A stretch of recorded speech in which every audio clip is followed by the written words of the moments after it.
The method provides information about cell cycle-dependent treatment effects and allows an in-depth study of the interplay between cellular proliferation and coping mechanisms against DNA damage.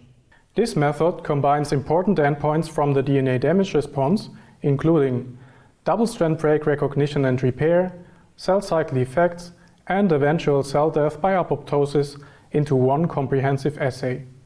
We have used this technique mainly to investigate specific treatment responses and side effects of radiochemotherapeutic treatments in clinical oncology. The assay is very useful for correlative studies in the fields of radiobiology and radiotherapy, but it can also be applied to various other areas of oncology.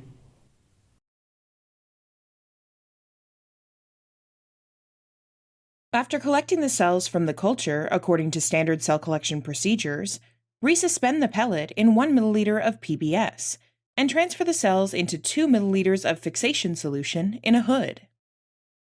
After a 10-minute incubation at room temperature, collect the cells by centrifugation and decant the supernatant.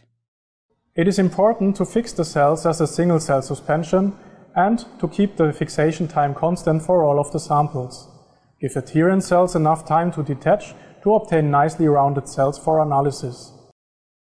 Then, loosen the pellet by tapping and resuspend the cells in 3 ml of 70% ethanol.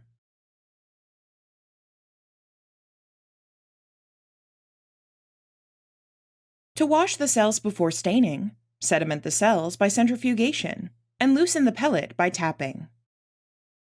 Then, resuspend the cells with 2 consecutive washes with 3